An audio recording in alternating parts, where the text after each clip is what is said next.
بەرز و بەڕێز بێت ساڵیادی مانگرتنی گشتی 23 گوڵانی 1389 هەتاوی. ڕۆژی 23 مانگی گوڵان ساڵیادی مانگرتنی شکۆداری گشتی جەماوەری خەڵکی کوردستانە. 14 ساڵ لەمەوبەر لەوەها ڕۆژێکدا لاپەڕەیەکی دیکە لە مێژووی درەوشاوی خەباتی هەخوازانەی خەڵکی کوردستان هەڵدرایەوە. کۆمەڵانی خەڵکی کوردستان لە باکوور تا باشوور وڵامی بانگەوازی مانگرتنی گشتیاندایەوە و لە حرەکەتێکی هاو ئاهەنگ و لێبڕاوانەدا دەنگی زوڵاڵی خۆیان دژ بە ئێعدامی فەرزاد کەمانگەر، عەلی حەیدەریان، مێهدی ئیسلامیان، شیرین عەلەمهولی و فەرهاد وەکیلی بەرز کردەوە و کوردستان شاهدی مانگرتنێکی یەکگرتووانە بوو.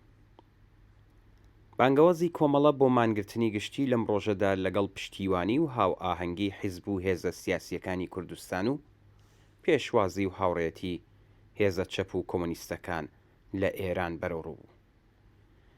کرێکارانی کارگاکان و ناوەندەکانی بەرهەمهێنان و خزمەتگوزاری مانیان گرت. کاسبکارانی بازار دوکانەکانیان داخست و کارمەندەکان لە بەشی دەوڵەتی و خصوصی نەچوونە سەرکارەکانیان و خوێندکاران لە مەدرسەکان و زانکۆکان کلاسەکانی دەرسیان تەعتیل کرد. بڕیاری ئێعدامی فەرزاد کەمانگەر و 4 تێکۆشەری سیاسی بەندکراو لە سەروترین ئاستی حکوومەتیدا و لەلایەن شەخسی خامنەییەوە دەرچوو بوو.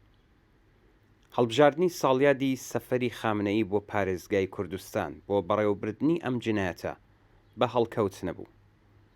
چەند ڕۆژ پێشتری بەرپرسانی ڕەژیم لە پارێزگای کوردستان بە شار و دێهاتەکاندا دەگەڕان و تەبلیغی ساڵیادی هاتنی خامنەییان بۆ کوردستان دەکرد و وەکو مانگی گوڵان بۆن خۆش ناویان لێدەبرد و بەم جۆرە زەمینەی خوڵقاندنی ئەم کارە ساتەیان خۆش دەکرد. بەرپرسانی ڕەژیم بە باشی دەیانزانی کە 1 ساڵ دوای سەفەری پڕهەرا و هوریای خامنەئی بۆ پارێزگای کوردستان کار بەدەستانی ڕژیم نەک هەر نەیانتوانیوە وەڵامی بێزاری خەڵک بدەنەوە، بەڵکو زیاتر لە جاران تەریق کەوتنەوە. بەرپرسانی ڕژیم ڕێگ لە ساڵیادی ئەم سەفەرەدا پلانی گوڵانی خوێناویان داڕشت و بە ئاکامیان گەیاند. دەرکردنی حکمی کوشتنی لاوان لەلایەن خامنەیەوە نیشانیدا ئەوەی بەناوی گوڵانی بۆن خۆش بیریان لێکردبەوە لایەنێکی دیکەی هەر ئەو سیاسەتەیە کە ساڵی پێشتری گرتوویانە بەر. بەڵام مانگرتنی گشتی 23 مانگی گوڵانی 1389 هەتاوی هەموو حساباتەکانی ڕژیمی جنایەتکاری تێکدا. کوشتنی 5 لاوی زیندانی سیاسی نەک نەیتوانی خەڵکی کوردستان چاوترسێن بکات، بەڵکو ئاوری تووڕەیی ئەوانی بڵێ سەدارتر کرد. خەڵکی کوردستان دەیانزانی کە ئەگەر هیوایەک بۆ نەجاتی گیانی ئازیزانی دیکەی ئەسیری دەستی ڕژیمیان هەبێ هەر لەم ڕێگایەوە تێپەڕ دەبێت. مانگرتنی گشتی 23 مانگی وڵان وەڵامێکی ددانشکێن بوو کە خەڵکی کوردستان بە خامنەیی و بە سەرجەم ڕژیمی کۆماری ئیسلامیاندایەوە. ئێدامی 5 تێکۆشەرە ئەسیرە شەپۆلێک لە نەفرەت و بێزاری لە دژی ڕژیم لە ناو خەڵکی کوردستان و سەراسەری ئێران و لە ئاستی جیهانیدا خستەڕێ. ئەم حرەکەتە بەربڵاو لێبڕاوانەیە کە ڕێگ لە کاتی پێویستی خۆیدا بەڕێوەچوو نیشانیدا کە ڕژیم تووشی چ هەڵەیەک بووە لەوەدا کە ئاستی کاردانەوەی جەماوەری بەکەم گرتووە. خەڵکی کوردستان نیشانیاندا کە پەلاماربردن بۆ سەر گیانی ڕۆڵەکانی ئەسیری ئەوان هەزینەیەکی قورسی بۆ خامنەی و دار و دەستەکەی لە ناو حکوومەتدا دەبێت.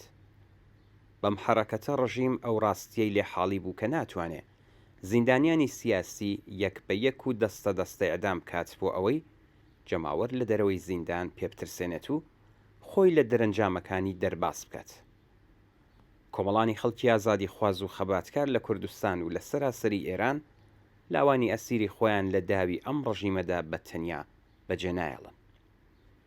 مانگرتنی یەکگرتووانە ڕێکخراو و بوێرانەی خەڵکی کوردستان نیشانیدا کە ئەو دەورانە تێپەڕیوە کە بە فەرمانی خومەینی 5,000 زیندانی سیاسی لە ماوەی 2 مانگدا لە ساڵی 1367 هەتاوی ئێدام بکرێن و خەڵکی ئازاردیتوو لە شەڕ و لە دیکتاتۆریەتی ڕژیم ئیمکانی کاردانەوەیەکی بەربڵاو و بەهێزیان نەبێت.